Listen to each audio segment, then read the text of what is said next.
И Коста Пичо, здравейте, ние ще направим един епизод на Clash of Clans. Ще показвам нападение с Барч, дали стават за нещо. Барч е съкратен от Барбериан и Арчери, ако не знаете. Също така искам да кажа, че следващия епизод ще е на играта Тривиадор. Напиши един коментар долу в коментарите дали иска да играя на играта Тривиадор или не.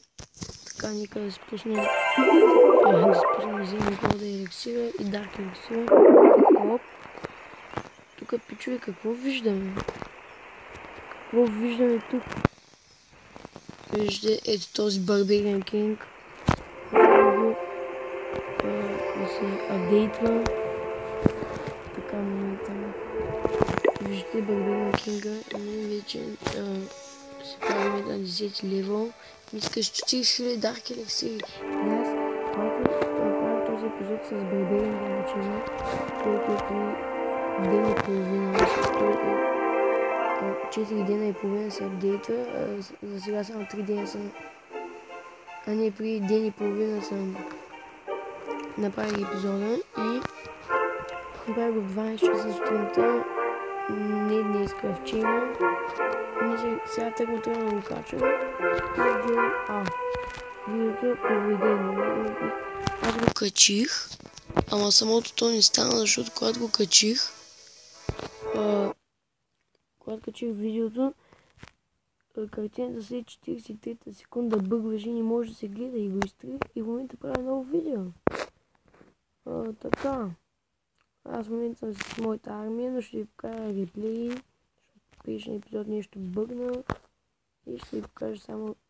Аз и в предния епизод само реплеите показвам, не играх на живо, защото докато се намерят противниците през работи, виждате двете му за коли вече на 5 левел и тази след 13 часа и пак да го закръгна на 14 часа ще е готова и тя. И тя ще стане на 5 левел. Виждате, тук съм си направил малко черни стенички. И виждате, когато стана Танхал 9, вече ще ми иска или 1 милион злато, или 1 милион елексир, едно от двете, което направо самоубийство. Не шкурам се. Виждате, тук едната ми Тесла се прави на 3 левел, тази на 3 и тази на 2. Другото село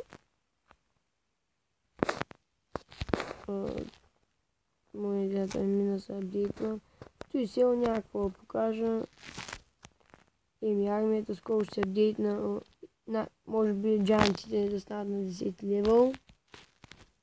След това виждате най-точно на 6 направо където от всякъде.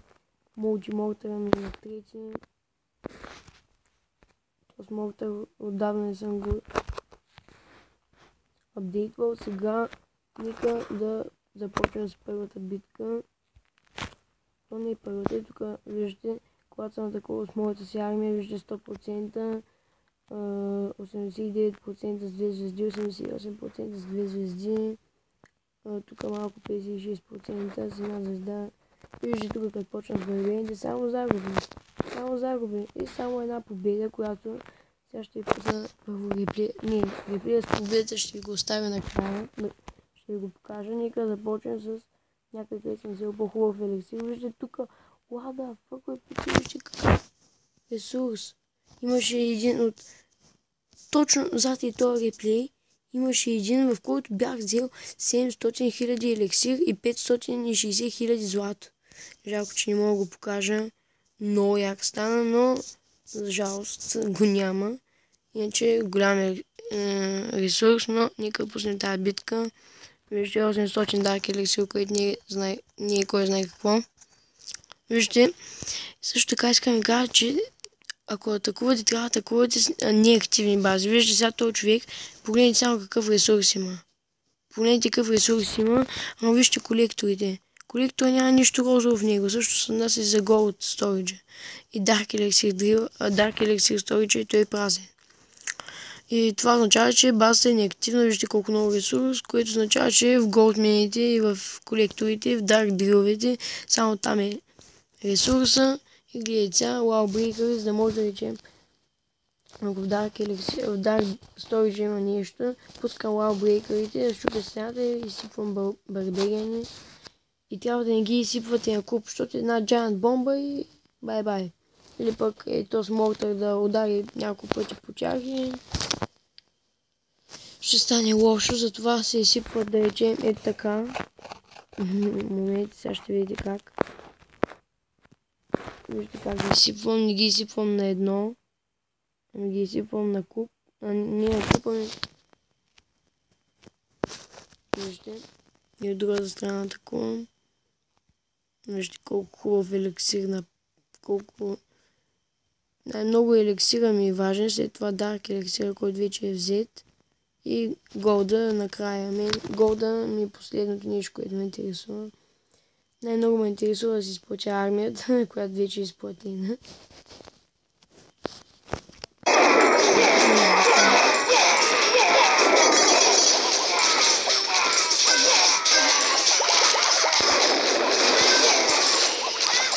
Ще спирам звука от време на време, защото просто колкото и силно говоря, винаги играта се чува, а не аз. И затова ето вижте тук пускам арчерка за да взема повече проценти, но не се получава. Вижте тук изсипвам арчерка да вземат малко ресурс, вижте. Мортър един път да ги шибне и те са на 4-ти лева са слаби. Така вече лаубрейкерите са ми на 4-ти, но тук когато правя този запис все още на... Нека забързаме. Нека продължаваме, сега ще пусна звука.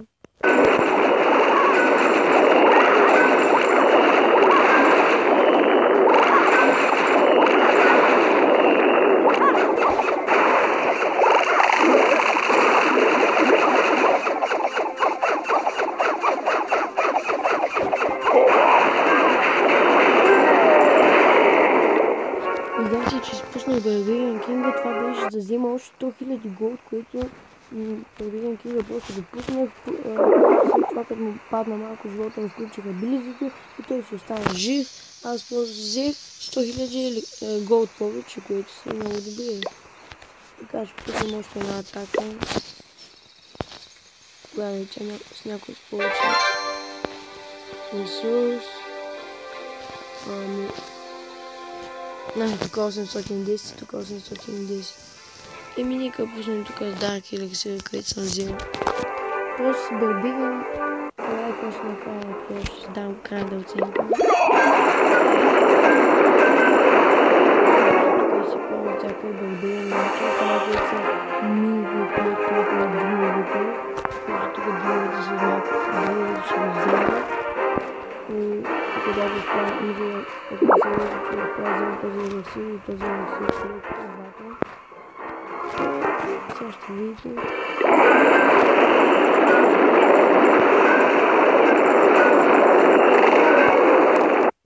Вижте, пичо тук пуснах лаубрейкерите да щупят стената. Въпреки, че беше ненужно, защото аз имам арчери. Вижте, мортър с Дион да ги убива арчерите.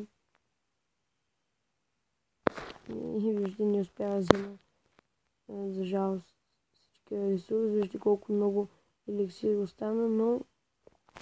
И сега нека пуснем този реплей, в който се взе един човек на 100% и е 8 танхал. Сега ще видите каква база има. Ето вижте 100%. 8 танхал. Нека пускаме. Пичове, само погледнете. What the fuck? Значи има само 2 дефенса. Double Cannon на 7 левел или на 8 едно от двете и Wizard Claw на 3. Тия арт дефенсове, те са на 6, ама са в края. И няма нищо останало. Погледнете базата, даже може да се направите един скриншот. Ето. Вижте какви смотани бази има и вижте какъв хубав еликсир. Ето, това е пак база, ако искате да си направите скриншот. Да, сега ще ви пусна реплея с тия лаубрейкери, добре се получи, че и без лаубрейкери. Как ще стане? Сега пускам самата битка, няма да говоря, защото по звукът е включен, аз като си говоря, се едно с говоря сам, защото ви просто не се чува, когато говоря, човека се казва 123, което е много странно и нека да почнем с битката.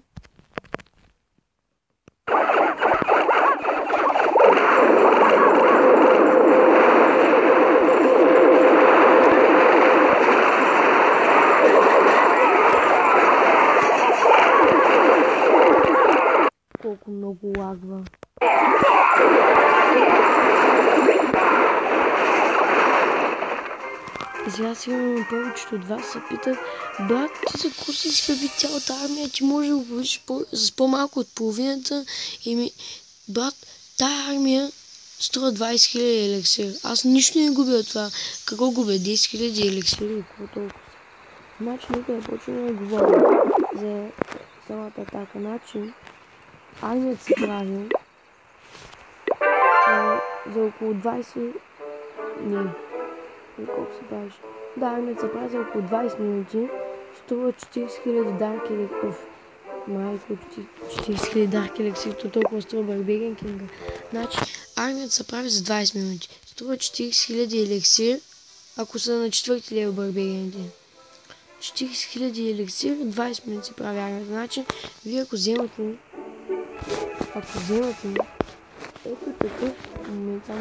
ето такъв ресурс, ако вземате на 1 час по 3, значи това 450, значи 450 го умножете по 3.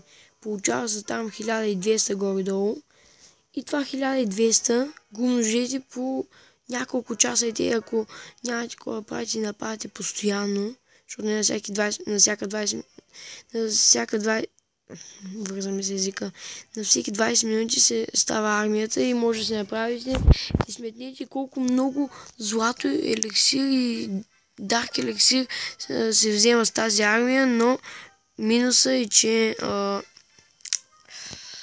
много загуби, защото просто тази армия много загуби се получава с нея. Трябва да сте, ако не ви бъркат купите, дали ще сте 1000 купи, дали ще сте 1500, дали ще сте 2000, дали ще сте 500-800 купи. Ако това не ви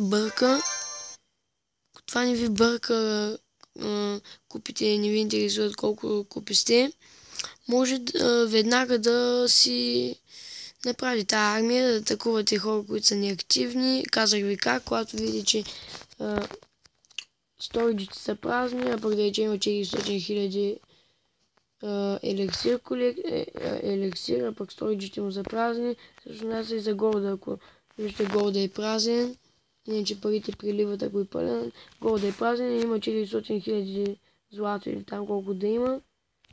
И така, също и се отнася за Dark Druid, го те е празен. И да. Значи, казваме кои са плюсовете, кои са минусите. Минусът е, че трябва да сте малко купи. Плюсовете са, че има много елексир. И то се прави много бързо армията и много ефтина. Сега нека дадем крайна оценка. И крайната ми оценка е 6. Оценката ми е 6. От 1 до 10 оценката ми е 6. Само единствено защото много купи. Ето вижте, аз паднах доста купи. Аз паднах 1500 и нещо. И сега тук нападам, се опитвам да си изплатя купи. Вижте, 7 купи, 20 купи, 18 и 16. Значи колко става сега? Около 60 купи. Значи съм паднал с 1500 и нещо. 1590 горе-долу. И да. Вижте колко загуби има. Само една победа и той е на някакъв играч, който шансът е да се падне някакъв такъв е доста минимален. И да, затова е 6. Не е 7, а е 6.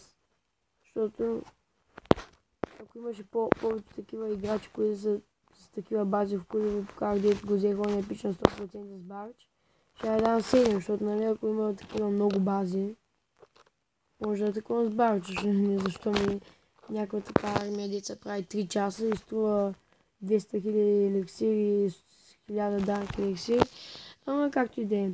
И да, ключове, надявам се епизод да ви хареса, ако и така, може да е по един лайк, да се абонирате, напишете в коментарите, искате да правя още такива епизоди, в които да показвам, да тествам разни армии и такива. За Clash Royale може да напишете някой дек, който може да използвам на някой Classic Challenge. И ако се назаберат 5-6 дека, не трябва да гледате карти, които аз имам. Аз вече имам всички карти.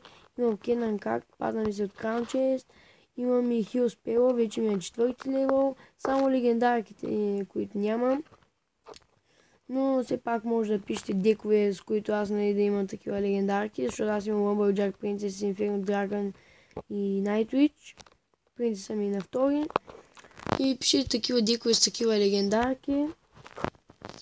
Аз може да ги спробвам в някой класик челендж. Ще казвам кой ютубър е дал идея, да речем, ако вашето име е Proper Gamer, ще кажа Proper Gamer, дайте идеята за този дек, да видим дали става. Може да напишете каква е тактиката, кое след кое се пуска. И да, като цяло това ще е епизод, надявам се да е харесал. Бай-бай!